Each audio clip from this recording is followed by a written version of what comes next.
Kadang-kadang orang yang ada masalah sendi ni, dia pun risau bila makan suplemen banyak-banyak ataupun makan ubat-ubatan banyak-banyak. Dia duk risau, mai ke buah pinggang pula, mai ke hati pula. Temulawak ni adalah bahan asas yang berkaitan kepada sendi. Makan ni tuan-tuan. Mak dan ayah tak perlu risau lagi.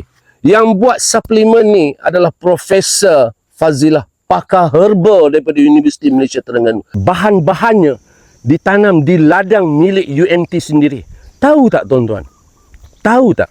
Ada di negara ni ada sebuah ladang herba yang sangat luas terletak di Bukit Kor, Terengganu, milik Universiti Malaysia Terengganu. Jadi produk R38 ini merupakan antara produk yang bahan asasnya dihasilkan daripada ladang sendiri milik Universiti Malaysia Terengganu, bukan diimport daripada luar negara dan sebagainya juga. R38 terhasil daripada gabungan 4 herba utama yang terbukti secara saintifik yang mampu merawat sakit sendi, arthritis, gout dan masalah keradangan. Ramai yang dah cuba, yang mengalami sakit-sakit sendi, cuba produk R38 ini, tak sampai ada yang seminggu, ada yang 2 hari, ada yang seminggu lebih macam tu. Bergantung kepada badan masing-masing.